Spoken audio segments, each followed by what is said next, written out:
muna tayo ng tahimik na lugar at may malakas na internet connection. Mas maigi din po na gumamit tayo ng headset or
visions and dreams to serve God and humanity.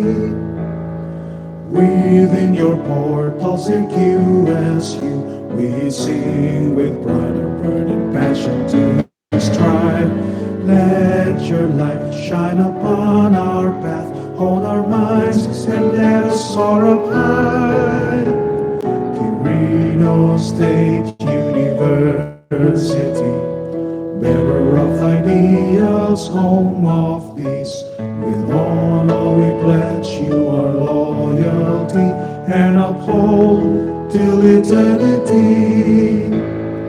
Within your portals, dear QSU, we sing with pride and burning passion to strive. Let your light shine upon our path, hold our minds and let us soar up high.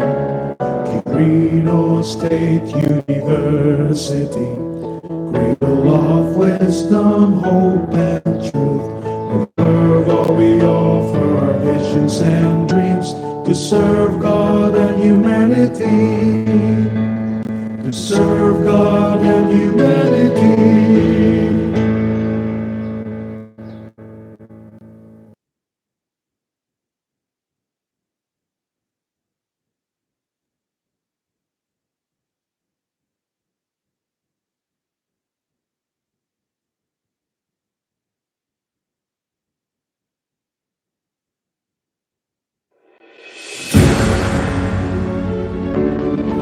Quirino State University Vision, the leading center for academic and technological excellence and prime catalyst for a progressive and sustainable Quirino Province and Southern Cagayan Valley.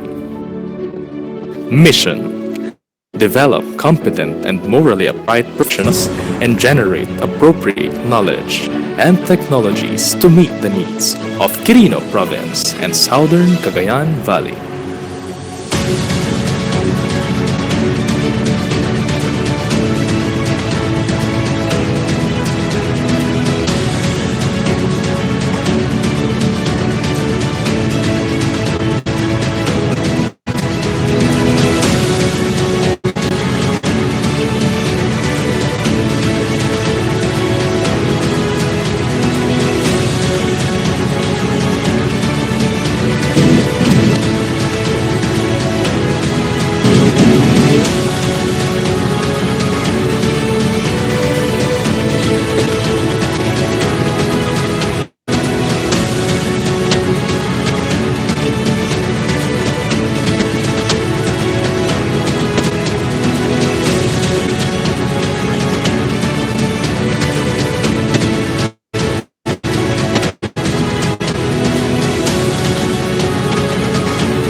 Quirino State University, Vision, the leading center for academic and technological excellence and prime catalyst for a progressive and sustainable Quirino Province and Southern Cagayan Valley.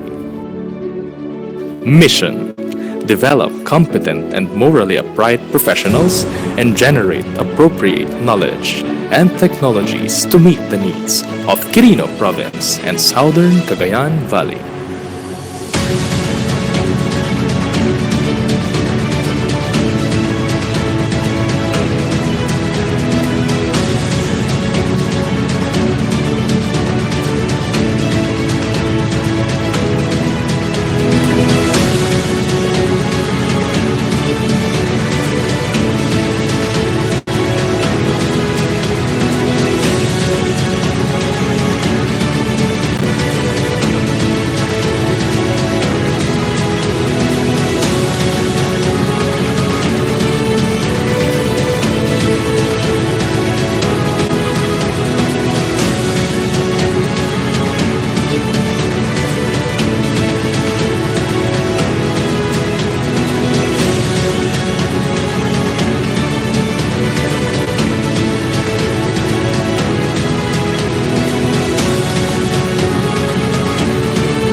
Magandang umaga po sa ating lahat, kay Ilian, sa ating 43 na participants dito sa ating webinar. Welcome po. Narito na naman po tayo sa ikawalong araw ng ating Project New Normal, a webinar series. Ang webinar series na ito ay inihahandog sa inyo ng Provincial Government of Quirino at sa pakikipagtulungan ng Quirino State University at ng Department of Education, Schools Division Office of Quirino. Siyempre, binabati po namin ng isang magandang umaga rin ang ating mahal na gobernador, Honorable Dakila Carlo E. Cua, ang ating butihing Congressman, Honorable Juni E. Cua, Vice Governor, Honorable Julius Cesar Baquilar, ang batang-batang QSU President, Dr. Hermenegildo F. Samoy Jr., siyempre ang ating Schools Division Superintendent, Dr. Flor Delisa Jacobe, at sa lahat ng nanonood via Facebook at YouTube live stream at sa nakikinig sa DWQP 92.1 FM, welcome po sa inyong lahat. Bago po tayo magpatuloy, inaanyayahan po namin ang lahat para sa isang panalangin.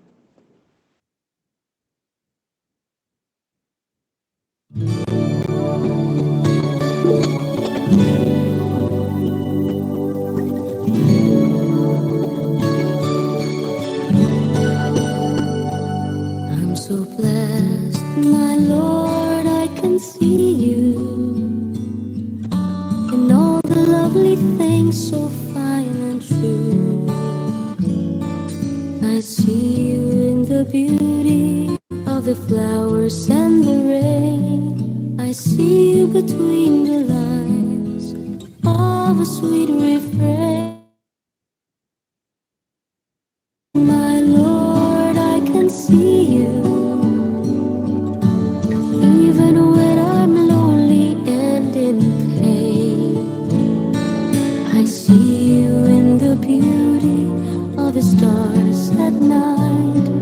I see you in my life, I feel alright.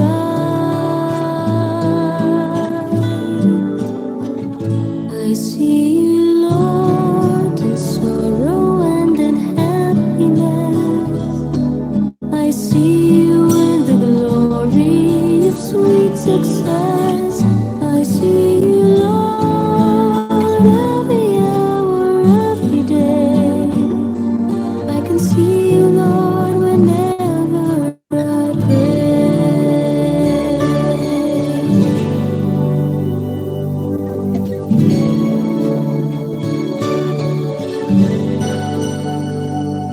I'm so blessed, my Lord, I can see you in the smile of a baby, sweet and true. I can see you in the eyes of my very best friends. I see you in these bonds, just like your love that never ends. I see you, Lord, in sorrow and in happiness. I see you in the glory of sweet success. I see you, Lord, every hour, every day.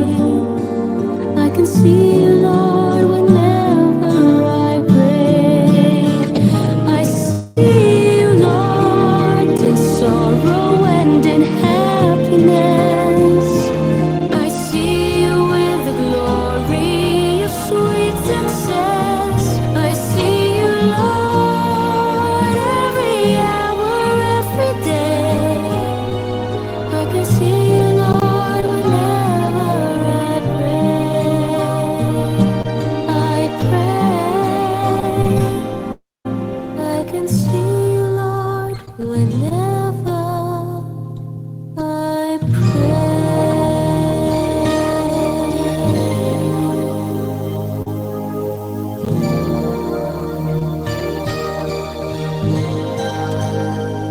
I see you, Lord.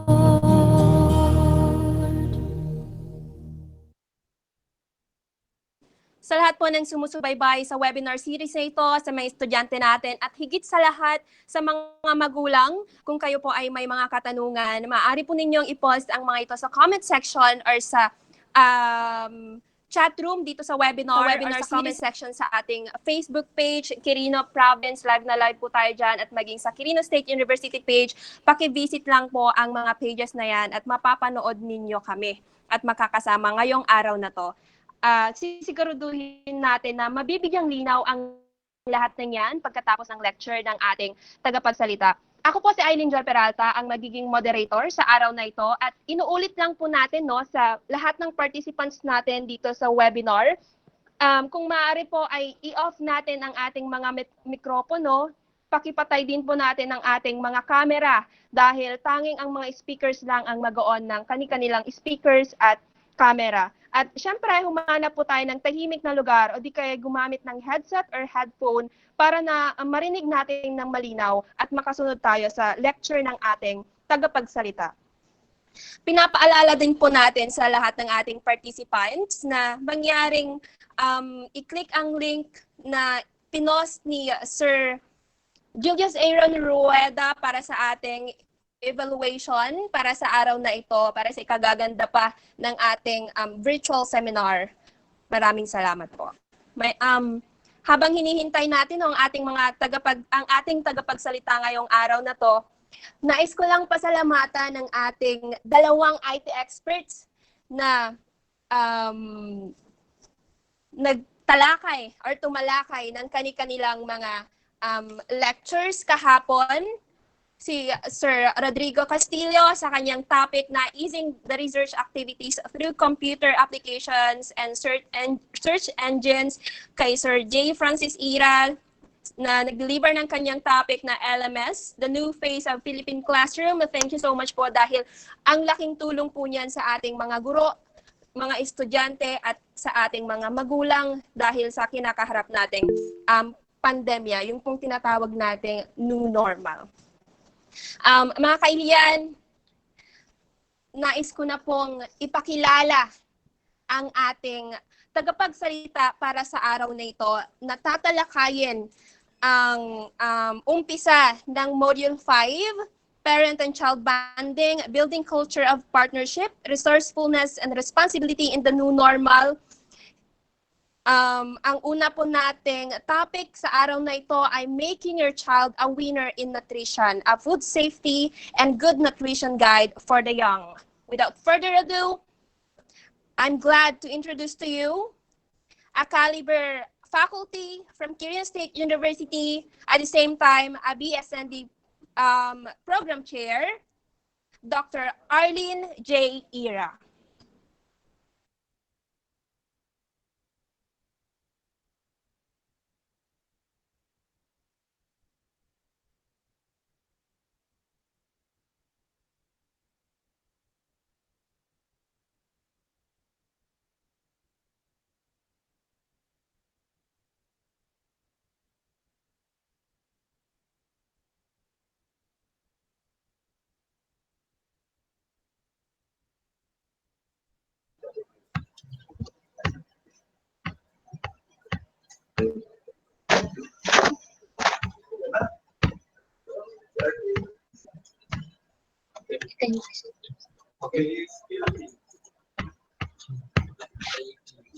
Magandang umaga at salamat, Ma'am Eileen.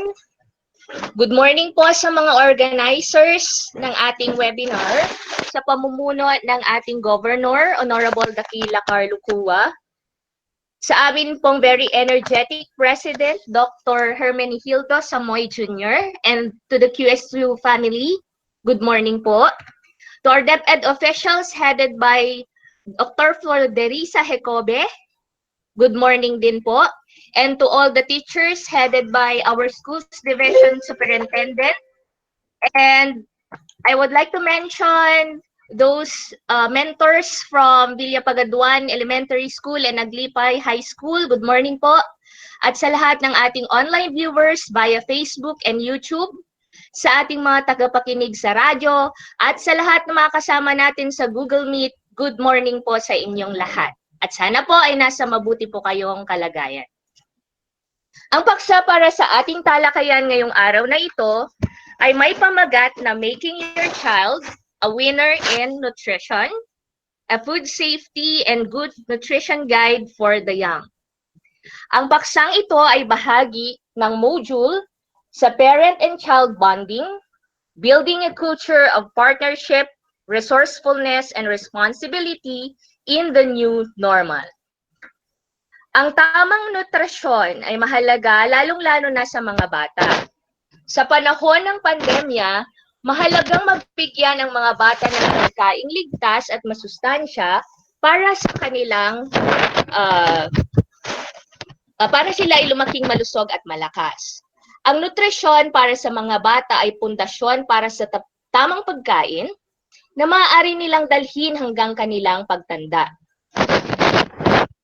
Habang ang mga bata ay nananatili po sa bahay ngayong may pandemya, mahalaga din na bigyang atensyon ng ating mga magulang kung paano magiging panalo sa nutrisyon ang kanilang mga anak. Panalo sa nutrisyon ang isang batang malusog at malakas ang pangangatawan. Kaya ngayon po, sabay-sabay nating alamin ang mga pamamaraan upang mapanatiling ligtas ang pagkain at mga gabay sa wastong nutrisyon para sa So may dalawang subtopics po tayo para sa paksa natin ngayong araw na ito.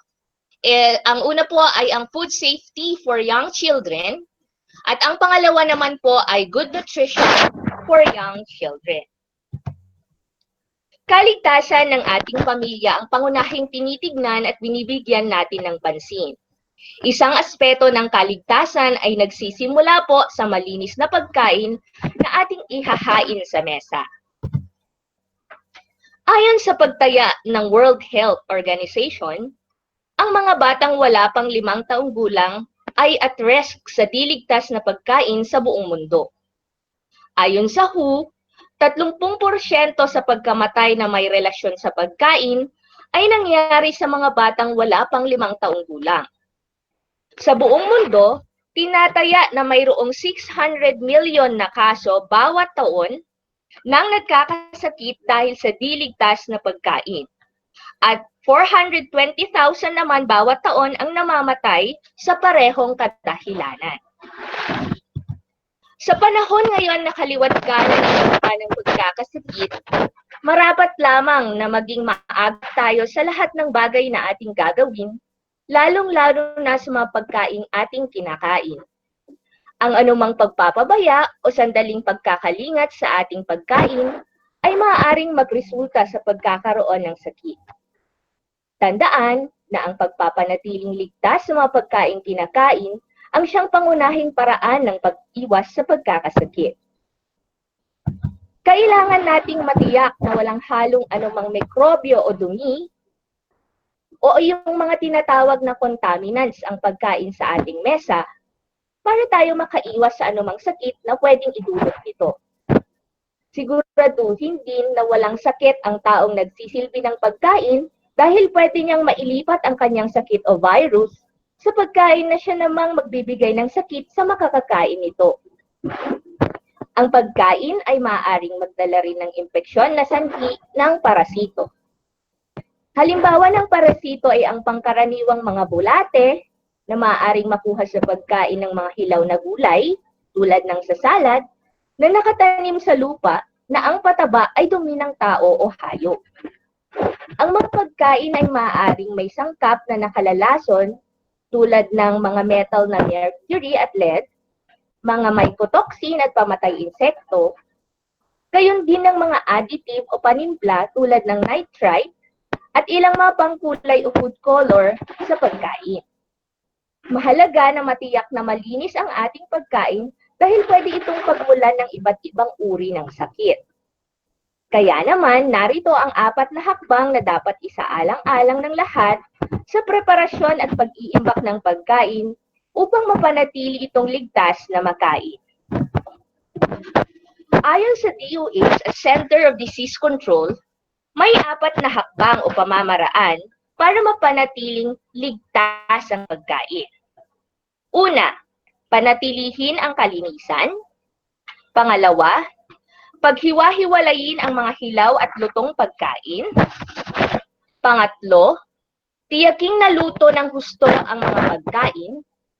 At pang-apat, itago ang mga pagkain sa mga ligtas na lugar. So isa-isa po nating talakayin ang mga ito. Paano ba mapapanatiling malinis ang pagkain ating ihahain? Ang pagpapanatili ng kalinisan ang pinakasimple at pangunahing kaalaman sa pagpapanatiling ligtas ng mga pagkain.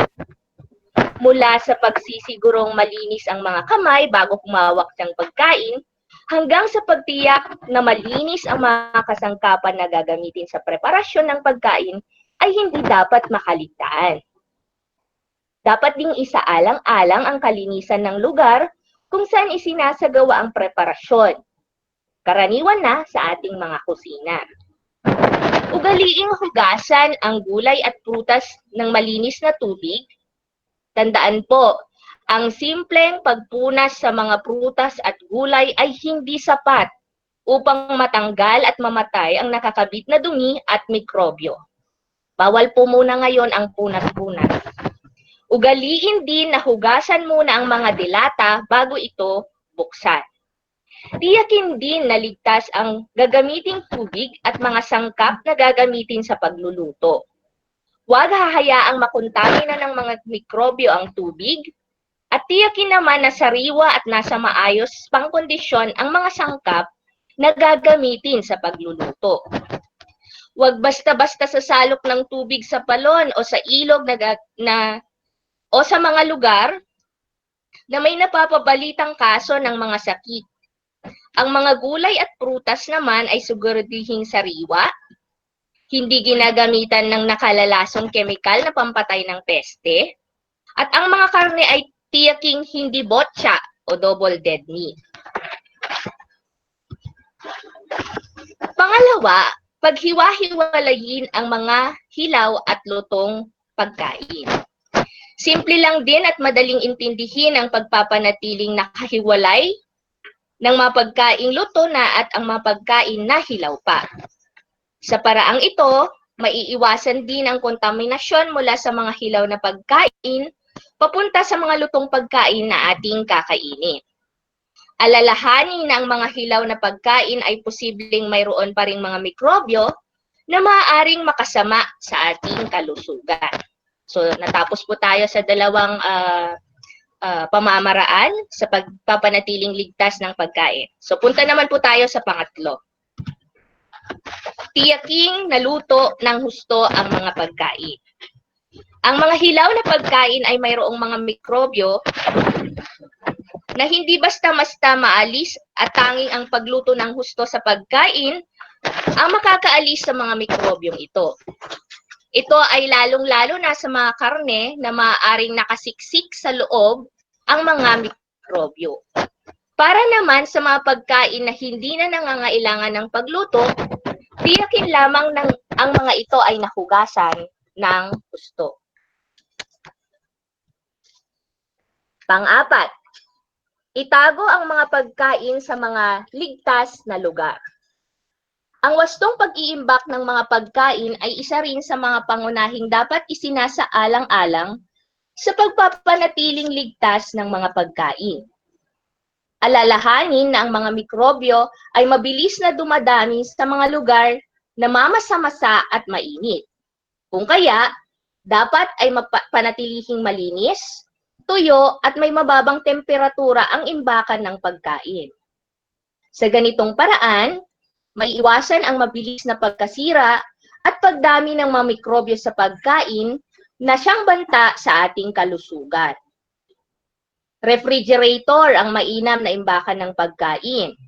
Ang mga gulay at prutas ay mapapanatiling sariwa sa loob nito, habang ang mga karne at isda naman ay hindi mabilis masisira kung maiimbak sa malamig na freezer.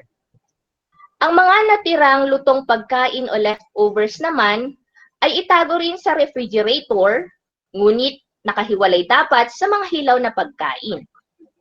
Ang paglalagay sa refrigerator ay nagpapabagal sa pagdami ng mga nakakapinsalang mikroorganismo, pagkat karamihan ng mikroorganismo ay dumadami sa karaniwang temperatura. Huwag po kayong mag-alala kung wala kayong refrigerator o ref sa ating mga bahay. Maaari din namang gawin ang mga sumusunod kung kayo po ay wala talagang refrigerator. Karaniwang paraan ng pag-iimbak ng gulay ang pag-aatsara. Kasama nito ang paggamit ng suka na itinuturing na acidic. Ginagamit din ang asukal na may kakayahang sumipsip ng tubig na makakatas sa mga iniimbak na pagkain. Kapag pinagsama ang dalawang paraang nabanggit, mas mapipigilan ang pagdami ng mga nakapipinsalang mga mikroorganismo. Ang fermentation o pagbuburo ay isa ring paraan ng pag-iimbak ng pagkain na nagbibigay daan sa mabuting organismo na mabago ang pagkain. Ang kinalabasang produkto ay may ibang kulay, timpla at lasa, ngunit ito ay walang dulot na pinsala at masarap kainin. Ang pagpapatuyo at pag-aasin ay ang pinakakilalang paraan sa pag-iimbak ng pagkain. Kapwa nakapagbabawas sa halumigmig ng pagkain ang mga ito. Ang pagdami ng mikroorganismo ay bumabagal sa di gaanong mahalumigmig na kalagayan. Ang iba pang halimbawa ng inimbak na prutas at gulay ay ang atsara at burong mangga, samantalang ang daing ay isang halimbawa ng pag-iimbak naman ng isda. So, reviewin po natin yung 4 na steps to keep food safe. Una, panatilihin ang kalinisan. Pangalawa po, paghiwa-hiwalayin ang mga hilaw at lutong pagkain. Pangatlo, tiyaking naluto ng husto ang mga pagkain. At pang-apat ay itago ang mga pagkain sa mga ligtas na lugar. Paano ba natin matitiyak na ligtas ang ating mga anak sa banta ng foodborne diseases? Narito po ang mga tips para masigurong ligtas sa pagkain ang ating mga chikiting. Unang tip. Ngayong panahon na ang ating mga anak ay nasa ating mga tahanan, samantalahin natin ang pagbuo ng magandang pag-uugali na maaari nilang dalhin hanggang kanilang pagtanda. Hikayatin natin na ugaliin nila ang tamang paghuhugas ng kamay pagkatapos gumamit ng banyo, bago at pagkatapos kumain, pagkatapos ng paglalaro kasama ang mga alagang hayop, at kahit sa ano pa mang oras na sila ay madudumihan. Pangalawang tip, gawin nating masaya ang paghuhugas ng kamay gaya ng ginagawa ng ating mga anak sa eskwela. Ang simpleng pagkanta ng Twinkle Twinkle Little Star, ang pagkanta ng alpabeto, bahay kubo, at kung ano-ano pa ay isang paraan upang maging enjoyable o masaya ang paghuhugas ng kamay. Maaari ring kantahin ang paborito nilang kanta upang makuha ang kanilang interes. Iwasan po sana nating pwersahin ang mga bata sa paghuhugas ng kamay. Bagkus, ay maging modelo po sana tayo ng ating mga anak sa tamang paghuhugas ng kamay. Maaari din po na bigyan natin sila ng kanilang paboritong sabon para maging interesado sila sa paghuhugas ng kamay. Pangatlong tip, panatilihing ligtas ang merienda ng ating mga anak. Karaniwan na ang paggamit ng kamay tuwing nagmemeryenda ang mga bata na siya namang sanhi ng pagkalat ng mikrobyo. Upang mapanatiling ligtas ang mga snacks ng ating mga anak, ugaliing hatiin sa maliliit na packs ang kanilang merienda upang di makontamina ang mga meriendang di nila nauubos. Ugaliin ding hugasan ang mga prutas at gulay bago hiwain at ihain bilang merienda. Pang-apat na tip, stay clean, panatilihin ang kalinisan. Karaniwan na sa mga bata na humawak sa kung saan-saan at sa mga bagay-bagay sa loob ng ating bahay. Panatilihing malinis ang lugar kung saan karaniwang naghahanda ng pagkain, lalo na sa lugar na pinaghahandaan ng mga hilaw na pagkain gaya ng isda at karne. Karaniwan ang mga mikrobyo galing sa hilaw na pagkain ang siyang magdudulot ng pagkakasakit sa ating mga anak. So may 4 na tips na po tayo on food safety for young children. Punta naman po tayo sa pang-5. Iwasang ipakain ang mga pagkaing mahirap lunukin upang maiwasang mabulunan ang ating mga anak. Hiwain ang prutas at gulay sa maliliit na bahagi o maliliit na piraso, maging ang mga ulam na ating ihahain. Pang-6 na tip para masigurong ligtas ang ating mga anak sa pagkain, bantayan ang ating mga anak sa paraan ng kanilang pagkain. Likas na ang pagiging adventurous ng mga preschoolers at hindi maiiwasan na sila ay naglilikot kahit habang kumakain. Hikayatin natin sila na manatiling nakaupo habang kumakain at iwasan ang pagtakbo, paglakad, paglalaro o paghiga habang kumakain dahil maaaring makasama ito sa kanila. At yan po ang 6 na tips kung paano mapananatiling ligtas ang ating mga anak sa pagkain. Here are some things to ponder on food safety. So ano po yung mga slogan na ito? Una, safe food saves lives. Totoo naman po. Kapag ligtas ang pagkain, ligtas din po ang ating mga buhay. Pangalawa, food safety, a responsibility to share. Bawat bahagi at membro po ng ating pamilya ay may responsibilidad sa pagpapanatiling ligtas ng ating pagkain.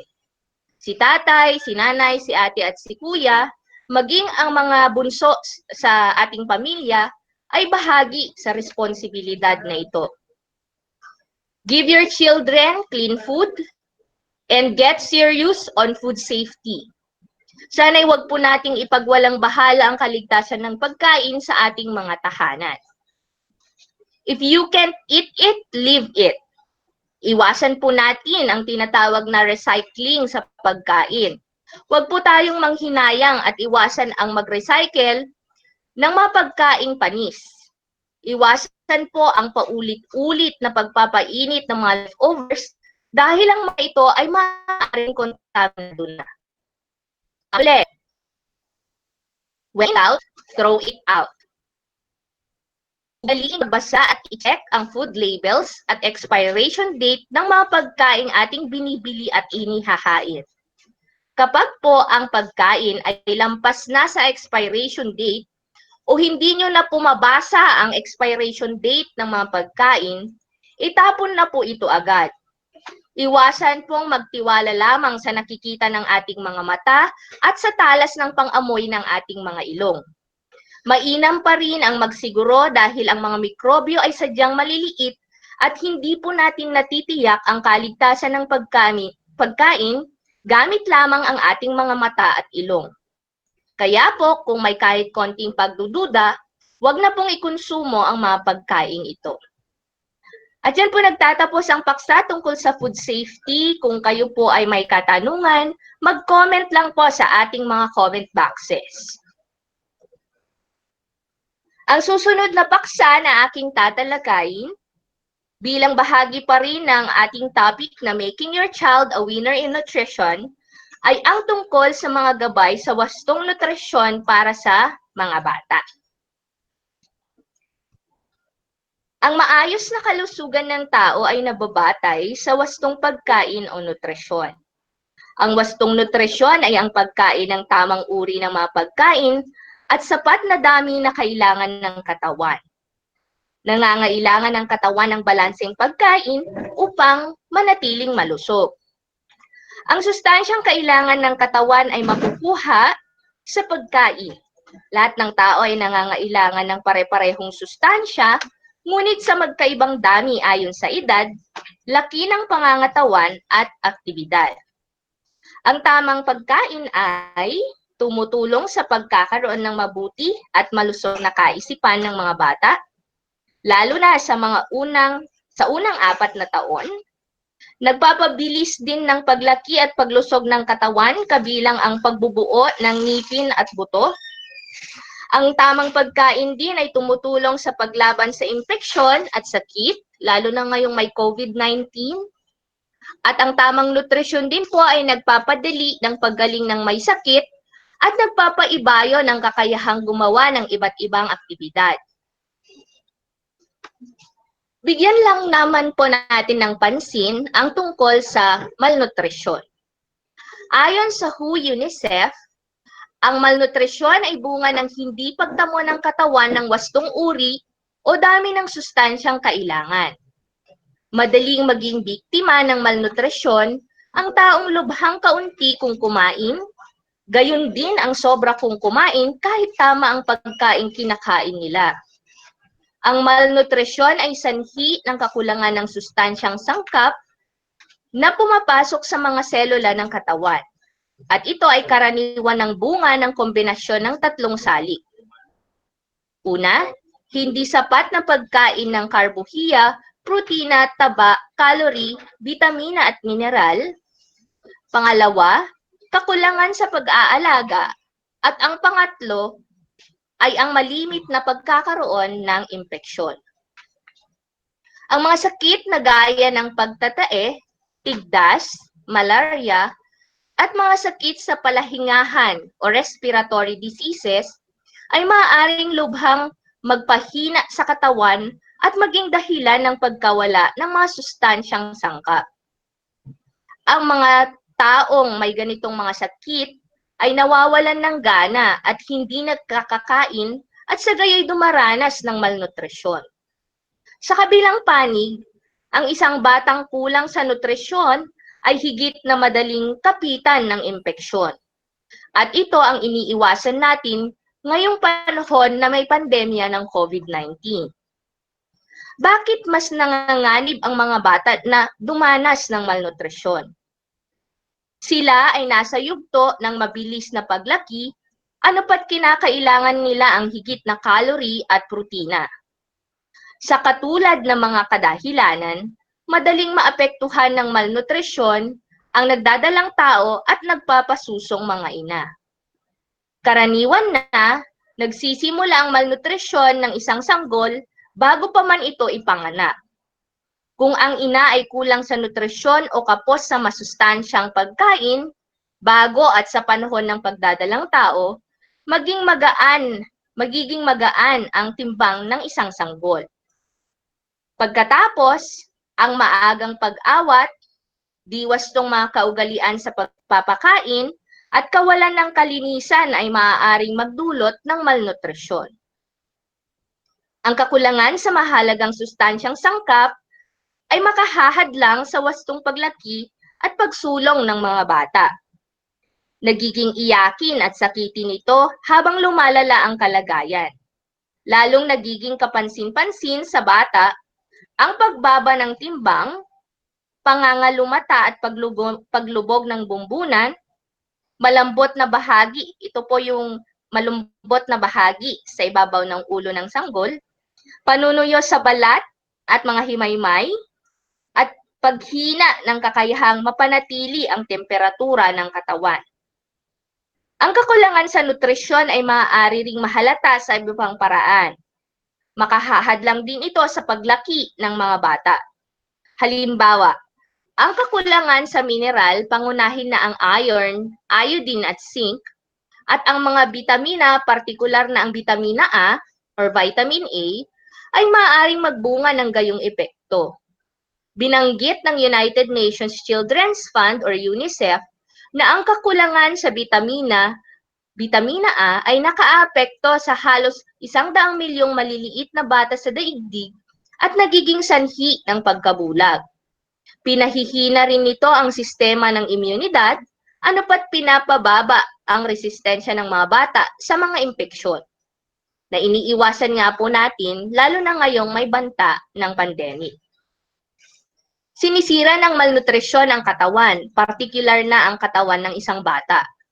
Ang bawat sangkap at sistema ng katawan, kasali na ang puso, mga bato, sikmura, bituka, baga at utak, ay maaaring maapektuhan. Ipinakikita ng iba't ibang pag-aaral na ang mabagal na paglaki ng isang bata ay nauugnay sa mabagal na pag-unlad ng isip at pagiging mahina sa pag-aaral at kakayahang mag-isip. Tinatawag ng isang ulat ng United Nations na ang mga epekto nito na pinakamalubha ay nagtatagal na ang mga epekto ng malnutrisyon. Maaaring danasin ng mga batang nakaligtas sa malnutrisyon ang mga epekto nito hanggang sa pagka-adulto o adulthood. Kaya lubhang ikinababahala ang pangmatagalang mga bunga ng malnutrisyon. Iniuugnay ng isang pananaliksik kamakailan ang kakulangan ng nutrisyon mula sa pagkasanggol sa posibilidad ng pagkakaroon ng nagtatagal na mga sakit na gaya ng sakit sa puso, diabetes at alta presyon kapag ang isa ay naging adult o adulto. Ngunit may maganda po tayong balita. Ang magandang balita, ang malnutrisyon ay naiiwasan. Prebensyon ang pinakamainam na dapat gawin upang maiwasan ang problemang ito. Ang ating provincial government ng Quirino ay may mga ipinatutupad ng mga impact programs na ang layunin ay maiwasan ang pagkakaroon ng malnutrisyon sa ating lugar. Isa sa pinakamainam na paraan upang maiwasan ang malnutrisyon ay ang pagkain ng malusog at balanseng pagkain. Upang lubos po nating maintindihan kung paano mapananatiling balanse ang pagkaing ihahain natin, bigyan ko po kayo ng gabay sa wastong pagkain para sa mga preschoolers at schoolers gamit ang Pinggang Pinoy. Ang balanced diet kasama ang sapat na tulog at ehersisyo ay makatutulong upang lumaki ng maayos ang inyong anak. Upang tulungan kayo sa pagpapakain ng inyong pamilya, naglabas ng Pinggang Pinoy Chart ang Food and Nutrition Research Institute o FNRI ng Department of Science and Technology. Taglay nito ang food recommendations sa bawat age group. Ang Pinggang Pinoy Guide ay para sa iba't ibang food groups at kung bakit kailangan ng bawat bata ng serving ng bawat meal. Taglay ng Pinggang Pinoy ang Go, Grow, at Glow. Sa bawat age group, ito po yung mga food recommendations. Pero bigyan muna po natin ng linaw kung ano ang mga Go Foods para po sa mga nanay na nakikinig at nanonood. Ano nga po ang Go Foods? Nagbibigay ang food group na ito ng energy sa inyong anak na kailangan niya sa pagtakbo at paglalaro. Mayaman ang mga ito sa carbohydrates na kailangan para suportahan ang functions ng katawan at physical activities. Halimbawa po ng Go Foods ay kanin, pasta, tinapay, mais, root crops at oatmeal. Mainam na piliin ang whole grains kagaya ng brown rice sa halip na white rice, whole wheat sa halip na white bread gaya nung white bread na nabibili natin at mais. Ayon sa FNRI, nagtataglay ang whole grains at whole wheat ng mas maraming fiber at sustansya. Ang susunod naman po, ano ang Grow Foods? Ang Grow Foods ay tumutulong sa inyong anak para lumaki at lumakas. Nagtataglay ang mga ito ng protein na kailangan para sa pagtubo at pag-repair ng body tissues. Kabilang na dito ang muscles, buto at body organs. Kadalasan ito ay inuulam ng inyong anak. Halimbawa, isda, lean meat, poultry, itlog, beans, at nuts. Isang tip po dito ay ang pag-inom ng gatas o dairy products at maliit na seafood gaya ng dilis at maliliit na hipon ay mayaman sa protina at calcium. Ang calcium ang nakatutulong para magkaroon ng mas matibay na buto at ngipin. So tapos na po tayo sa Go Foods at saka Grow Foods. Ang pangatlong grupo ay ang Glow Foods. Kinabibilangan ito ng gulay at prutas na tumutulong para makapagbigay sa katawan ng vitamins and minerals. Nagtataglay rin ang Glow Foods ng fiber para sa malusog na digestive system. Ang iba't ibang uri ng gulay at prutas ay nagtataglay ng iba't ibang health benefits. Kaya pakainin ang inyong anak ng iba't ibang uri nito kada linggo. Ang mga prutas na nasa panahon ay matamis at mura pa. Kung ang inyong anak ay may edad 2 hanggang 12 na taong gulang, narito ang kinakailangan ninyong malaman para sa kanyang diet. Ang serving ng gulay ay kasing dami dapat ng serving ng carbohydrates o Go Foods kagaya ng kanin. Ang gulay at kanin o iba pang carbohydrates ay mas marami dapat kesa sa kalahati ng kabuuang laki ng pinggan ng inyong anak. Ang serving ng prutas ay kasing dami dapat ng protein o grow food, kagaya ng manok. So lagi po natin yung tatandaan pag nagbigay po tayo ng pagkain para sa ating mga sikiti. Ito naman po ay mga serving portions ng Go, Grow, at Glow Foods. Kadalasan, mas mainam kung ang bawat meal ay nagtataglay ng sapat na serving ng bawat food group. Kanin, ulam, gulay, at prutas. Gayunpaman, alam ng bawat magulang na hindi ito laging nagagawa. lalo na kung pihikan sa pagkain ang mga bata. Kapag ganito ang sitwasyon, bawiin ito sa merienda. Ang oras ng merienda ay magandang oras para pakainin ng prutas ang mga bata. Samahan ang bawat meal ng isang basong tubig at umiwas sa sweetened drinks gaya ng powdered juice o soft drinks. Ayon sa sugar recommendations, hindi dapat lalampas sa 6 na kutsarita o 25 grams ng asukal kada araw ang ipapakain natin sa mga bata. Tandaan po natin, ang 250 ml na juice o yung isang baso ng powdered juice ay nagtataglay na ng 23 grams ng asukal. So umiwas po tayo magbigay ng powdered juices at soft drinks sa mga bata. Sa mga batang edad 3 hanggang 5, batay sa 1,300 calorie diet, kailangan ng kalahating tasa ng kanin, katumbas ng 2 maliliit na pandesal, 2 piraso ng maliliit na loaf bread, kalahating tasa ng nilutong noodles, at kalahating medium na laki ng root crab. Sa protein naman, para sa 3 to 5 year-old children, kailangan po ng kalahating serving o 15 grams ng lean meat kagaya ng chicken, pork, o beef.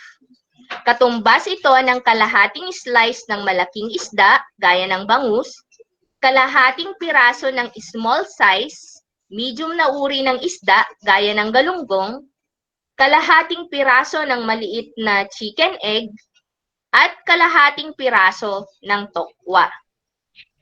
Kailangan din ng kalahating tasa ng cooked vegetables o gulay para sa batang 3 hanggang 5 taon. Sa prutas naman, nangangailangan ng 1/2 to 1 medium-sized na prutas, katumbas ng 1/2 hanggang 1 piece ng big fruit, gaya ng pinya o papaya. Sa tubig na pangangailangan ng 3 to 5-year-old children, kailangan naman ng 5 o higit pa na baso ng tubig bawat araw at 1 baso ng gatas araw-araw. Sa mga batang 6 hanggang 9 na taon, batay sa 1,500 calorie diet, kailangan niya ng 3/4 tasa ng kanin, 1/2 serving ng lean meat gaya ng chicken, pork, or beef, 3/4 na tasa ng cooked vegetables, 1 medium-sized na prutas, katumbas ng 1 slice ng big fruit gaya ng pinya o papaya. Sa batang edad 10 hanggang 12, batay sa 2,000 calorie diet, kailangan ng bata ng 1 tasang kanin, 1 serving ng lean meat gaya ng chicken, pork, or beef, 3/4 hanggang 1 tasang lutong gulay o cooked vegetables, at 1 medium-sized fruit gaya ng saging. Ito po ay isang meal plan, 1-day meal plan para sa mga bata. So, banggitin ko na lang po yung maaari nating ipakain para sa breakfast o agahan. Sa breakfast po, pwedeng may fried egg siya, kamote top salad with tomatoes o kamatis, may kanin, at saka merong saging. Sa pananghalian, maaari naman pong chicken tinola yung ulam na may green papaya at saka malunggay, may kanin, at saka mangga.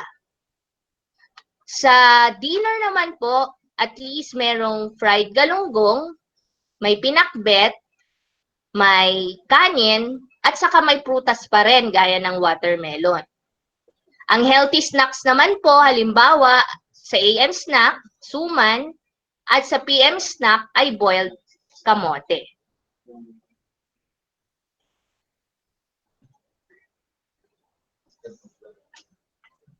Sa ganitong mga sitwasyon,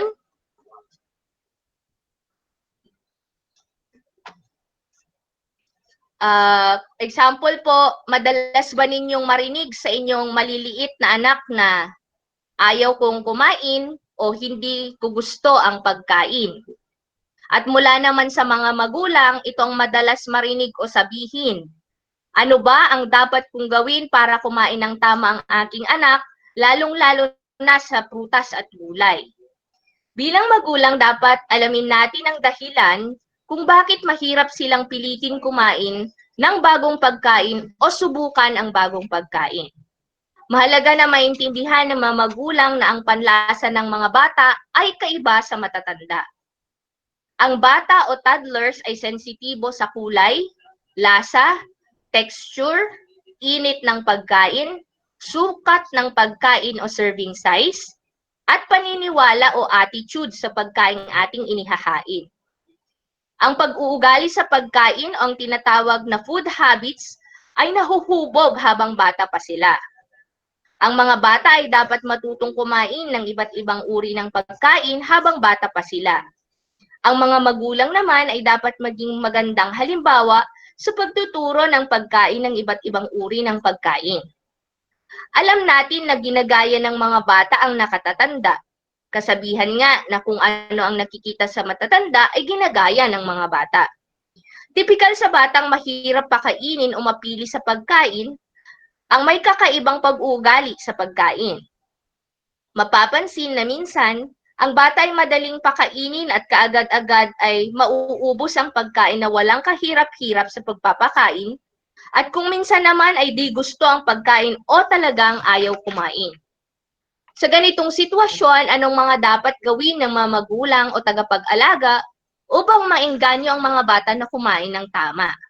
So magbibigay po ako ng 8 tips para po mapakain natin ng tama ang mga bata.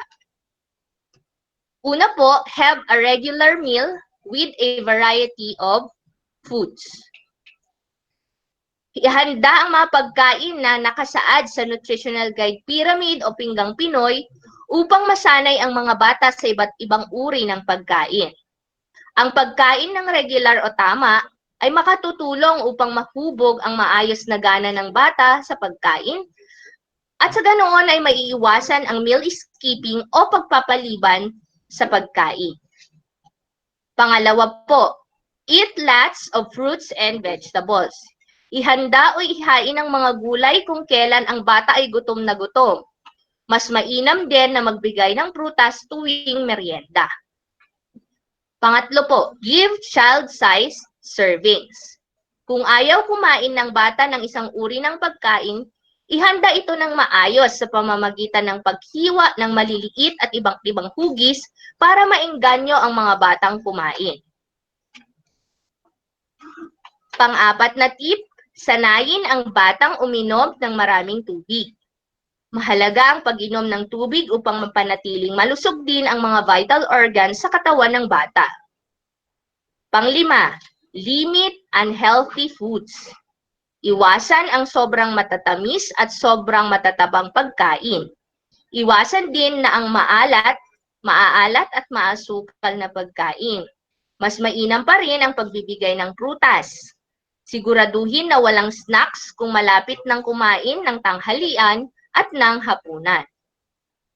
Pang-anim, start cooking, involve the child, and have fun. Isama ang mga bata sa pagpaplano at paghahanda ng pagkain upang maengganyo ang bata na tikman ang pagkain. Maghanda ng iba't ibang recipe upang hindi magsawa ang mga bata sa lasa ng pagkaing ating inihahain.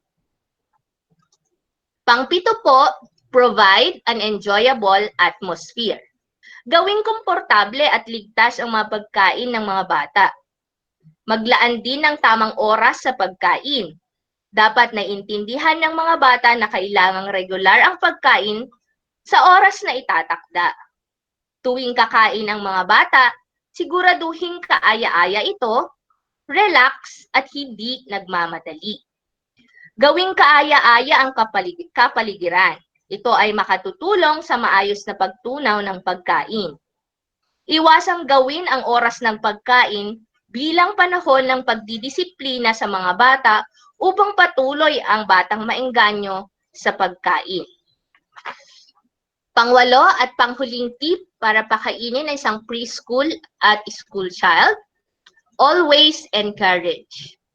Huwag piliting kumain ng mga bata. Ito ay magiging dahilan sa lalong pag-ayaw ng bata sa pagkain. Ang pagkain ay kailangan para sa malusog na pangangatawan at isip. Kaya po, hindi dapat gawing premyo at parusa ang pagkain sa bata. Kung mapapakain po natin ng tama ang mga bata, ano naman po ang mga senyales na nasa tamang nutrisyon po ang mga ito? Malusog ang bata kung may tamang hubog ng katawan at may tamang timbang para sa kanyang taas, may matibay at hubog ang mga kalamnan o muscles, maganda ang kanilang tindig, makinis ang kanilang balat at walang mga sugat, at may malambot at madulas na buhok. Malusog din ang mga bata kung malinaw ang kanilang mga bata, alerto at may magandang disposisyon, mahimbing ang kanilang tulog, maganda ang kanilang pagtunaw at pagdumi, at syempre magana sa pagkain. Paano ba natin matitiyak ang ligtas, sapat at masustansyang pagkain para sa mga bata? Ang isang pamamaraan ay ang tinatawag nating nutrition-sensitive agriculture. Ito din po ay isang paraan upang masiguro natin na meron tayong mapagkukunan ng pagkain sa ating mga bahay. Ang nutrition-sensitive agriculture po ay tinatawag na best coping mechanism in the new normal. According to FAO, it is a food-based approach to agricultural development that put nutritionally rich foods, dietary diversity, and food fortification at the heart of overcoming malnutrition and micronutrient deficiencies. So ano po ba ang kontribusyon ng nutrition-sensitive agriculture sa tamang nutrisyon ng mga bata? So it increases availability of and access to diverse and nutritious foods. Isa sa mga pamamaraan ay ang pagkakaroon ng gulayan sa bakuran. Ang pagkakaroon ng gulayan sa bakuran o vegetable garden ay makatutulong para magkaroon ng karagdagang supply ng pagkain ng ating mga pamilya. Ang mga prutas at gulay mula sa home garden ay nakatutulong upang magkakain ng masustansyang pagkain ang buong pamilya, lalo na kayong may COVID-19 pandemic. Maraming benepisyo sa pagtatanim sa bakuran. Ilan sa mga ito ay ang pagkakaroon ng dagdag na kita, nakatutulong ito sa kalikasan, at pagtatanim bilang ehersisyo para mapalakas ang ating pangangatawan. Bukod dito, malaki din ang maitutulong ng mga gulayan sa bakuran upang magkaroon ng sapat na nutrisyon ang bawat isa sa pamamagitan ng pagkakaroon ng agarang mapagkukunan ng mga pagkain. Narito po ang ilan sa mga slogan tungkol sa pagtatanim ng gulay. Una, bakuran ay tamnan, magandang kalusugan, makakamtan. Ang krisis ay malalagpasan kung ang isang pamilya ay laging may nakahandang pagkain na pwedeng ihain sa hapagkainan. Magtanim din ng gulay sa inyong bakuran para may aanihin, may krisis man po o wala. Bilang panghuli, ngayong may pandemya ng COVID-19, gamitin natin ito bilang isang oportunidad para patibayin ang samahan ng ating mga magulang at ang mga anak. Samantalahin natin na ang pagkakataong ito upang makabuo ng tamang pag-uugali na maaari nilang madala hanggang sa kanilang pagtanda. Tandaan natin na ang ligtas na pagkain at tamang nutrisyon ay ang ating pinakamatibay na sandata laban sa COVID-19 pandemic. Kailangan din nating magsiguro sa panahong ito. Siguraduhing may sapat na mapagkukunan ng masustansya at ligtas na pagkain sa pamamagitan ng pagtatanim ng gulay sa ating mga bakuran. Abangan po sa mga susunod na topic sa ating webinar series ang mga pamamaraan sa pagtatanim ng mga gulay sa inyong mga bakuran. At yan po nagtatapos ang ating talakayan sa ating topic na Making Your Child a Winner in Nutrition, a Food Safety and Nutrition Guide for the Young. Sana po ay magamit natin ang mga nakuha nating kaalaman para mapanatili nating malusog ang mga bata kahit may banta ng pandemya. Muli, maraming salamat po sa inyong lahat sa inyong walang sawang pagsubaybay sa ating webinar series. Isang ligtas at malusog na umaga po sa inyong lahat. Stay safe, mga ka-Ilians. Thank you so much, Dr. Arlene Ira, for the very comprehensive discussion on the topic, Making Your Child a Winner in Nutrition, a Food Safety and Good Nutrition Guide for the Young. Sana po ay marami tayong napulot na aral sa araw na ito dahil napakahalagang topic po nito sa kinakaharap nating pandemya. No? Kailangan may malusog tayong pangangatawan. Hindi lamang sa panahon ng krisis, ngunit kailangan po ay everyday yan na dapat ay malusog tayo. Ulitin po natin, no, nasa Module 5 na tayo ng ating webinar series. Ang module na ito ay pinamagatang Parent and Child Bonding, Building a Culture of Partnership, Resourcefulness, and Responsibility in the New Normal. Ito po yung mga ilang mga tips kung paano tayo makakapag-create ng bonding moments sa ating mga chikiting dahil tayo po ay nasa loob lamang ng ating mga bahay sa panahon ng pandemya. Isa po ito, no? Pwede tayong magluto kasama ng ating mga anak or mga kapatid. Sa mga susunod pang mga araw, bukas po, meron po tayong dalawang speakers na sa topic na learning the basics of housekeeping na isa rin po napakahalaga dahil marami po sa ating mga chikiting at mga kabataan ang naglalaro na lang, no, ng kani-kanilang tawag dito cellphones, mga gadgets na yun na lang inaatupag. At sa panahon ito napakahalaga ng mga topics na ito. Meron din po tayong developing an entrepreneurial mind.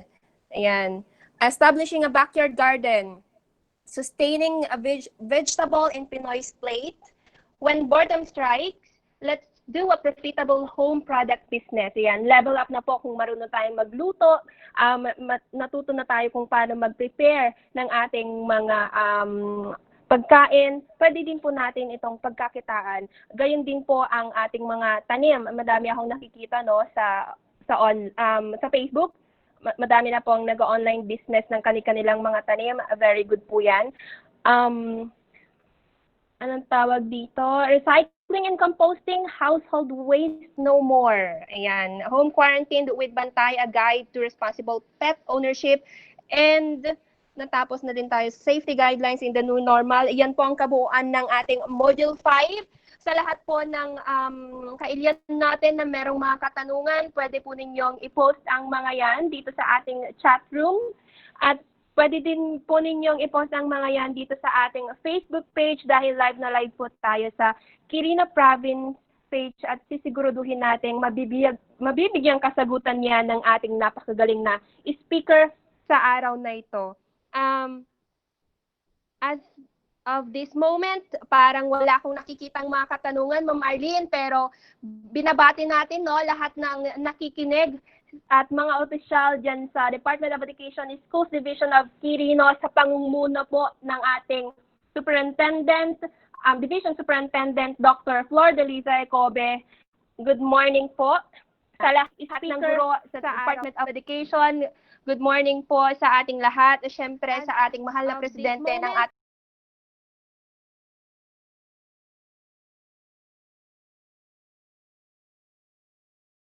Junior, Sir Macha, Sir Robert Damayon, Sir Francis J. Ira, Sir Jonathan Del Rosario. Siyempre sa pangunguna yan ng ating masipag na Director for Instruction, Dr. Romero G. Bautista. Thank you po sa inyong lahat. nakikinig din sila, no, at nanonood sa Villa Peña Elementary School. Misat, Madela, nanonood din po sila. Good morning po sa inyong lahat.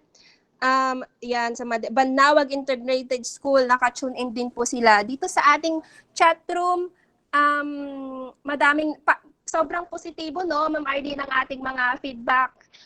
Sobrang helpful daw ng tips na binahagi ninyo ngayong araw na ito at sadyang makakatulong ang mga ito sa kanilang pagprepara sa kanilang mga pagkain. Pinapaalalahanan din natin lahat ng ating mga participants dito sa ating webinar na kung mangyari ay i-click natin ang link na ipopost natin mamaya ulit, no? Pero pinost na din yan ni Sir Julius Aaron Urweda para sa evaluation sa seminar na ito, sa virtual seminar sa araw na ito. Maraming salamat po. Parang wala na din tayong mga katanungan. Appreciative post lang, nagpapasalamat lang silang lahat ayan, napakasustansyang impormasyon daw, Ma'am Arlene, na ibinahagi ninyo sa lahat ng ating mga kailyan.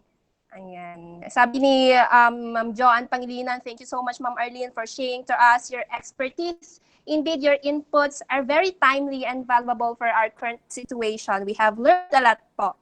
Worthy to share sa ibang parents. Yes naman, napakahalaga talaga ng ating naging topic sa araw na ito dahil parang pagkain na lang, no, ang prepare natin sa mga panahong to. Lagi nating tinatanong kung ano na naman ba ang kakainin natin. Yan, sa mga tips po na binahagi ni Ma'am Arlene, makakatulong sa atin yan sa wastong pagprepara, no, at ligtas na pagprepara sa ating mga pagkain para maiwasan natin ang food poisoning. Ayan, mga kailyan. Inuulit po natin, no, bukas makakasama po natin sina Mr. Jonathan Tariga and Mr. Jefferson Kurameng para sa topic na learning the basics of housekeeping. Nako, papakinggan to sigurado ng ating mga magulang, no, at mga estudyante para na malaman nila kung paano magkaroon ng kwarto na katulad ng parang sa hotel, 'di ba? At kung paano ba yung mga basic na tawag dito tips para sa wastong paglinis ng ating mga tahanan. So, siguraduhin nating malinis, ano, hindi lang ang ating mga pagkain, ngunit ang ating mga kapaligiran, unang-una na dyan sa loob ng ating tahanan. Ayan, parang wala na po tayong mga katanungan. Kung ganoon po, ako po si Eileen Joy Peralta, ang naging moderator sa araw na ito na nagsasabing, magandang umaga po at manatiling po tayong ligtas araw-araw.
Quirino State University, Vision, the leading center for academic and technological excellence and prime catalyst for a progressive and sustainable Quirino Province and Southern Cagayan Valley. Mission: develop competent and morally upright professionals and generate appropriate knowledge and technologies to meet the needs of Quirino Province and Southern Cagayan Valley.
the leading center for academic and technological excellence and prime catalyst for a progressive and sustainable Quirino Province in southern Cagayan Valley. Develop competent and morally upright professionals and generate appropriate knowledge and technologies to meet the needs of Quirino Province and southern Cagayan Valley. CITCS offers the most convenient educational environment, complete with the technologies best suited for the student's need, and equipped with security advancement, ensuring every learner's safety, providing students with proper trainings and technical skills, and improving the delivery of ICT instruction, online learning tools, and other services for faculty, students, and other clients. Producing competitive and innovative IT professionals excelling not only in the province but also globally.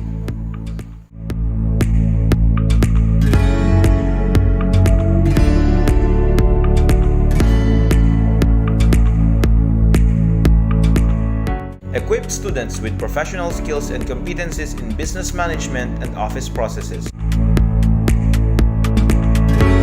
Provide the students with a learning environment conducive to critical thinking, inculcating a strong value system that is community and research-oriented and incorporating leadership capability.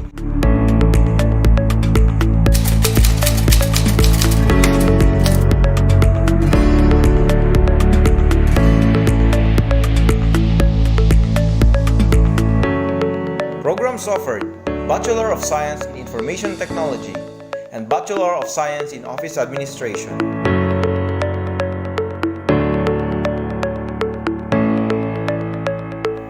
Quirino State University, molding minds, shaping future.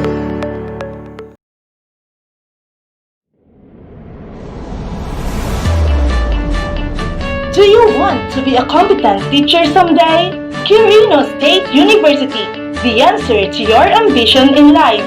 Come enroll at the College of Teacher Education of Quirino State University, Lifun Campus, and be equipped with innovative learning experiences, state-of-the-art facilities, varied research and extension activities, and productive projects that will bring greater opportunities for your personal advancement.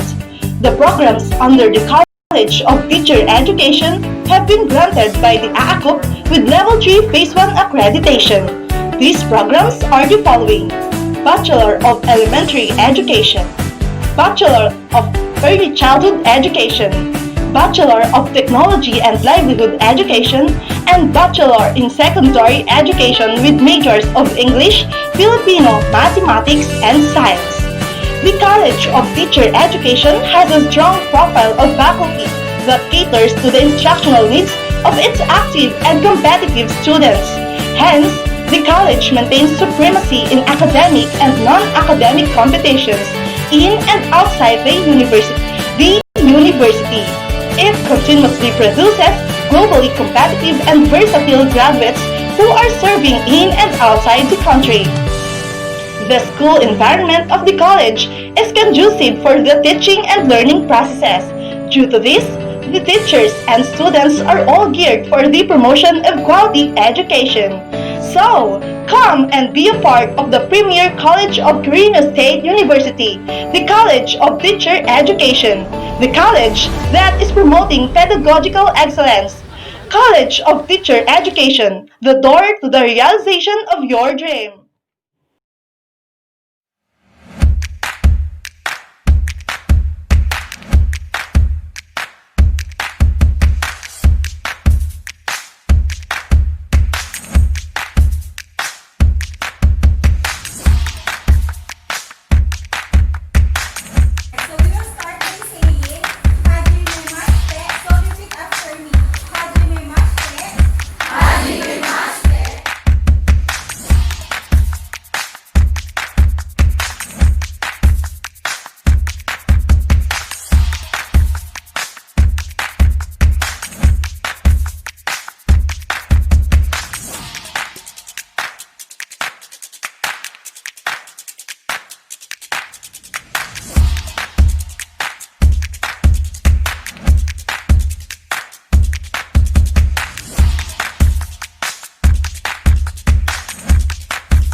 of wisdom, hope, and truth.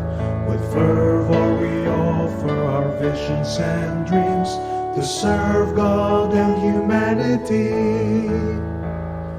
Within your portals, dear QSU, we sing with pride and burning passion to strive. Let your light shine upon our path, hold our minds, and let us soar up high. Quirino State University, bearer of ideals, home of peace. With honor we pledge you our loyalty and uphold till eternity. Within your portals, dear QSU, we sing with pride and burning passion to strive. Let your light shine upon our path, hold our minds, and let us soar up high. Quirino State University, cradle of wisdom, hope, and truth. With fervor we offer our visions and dreams to serve God and humanity. To serve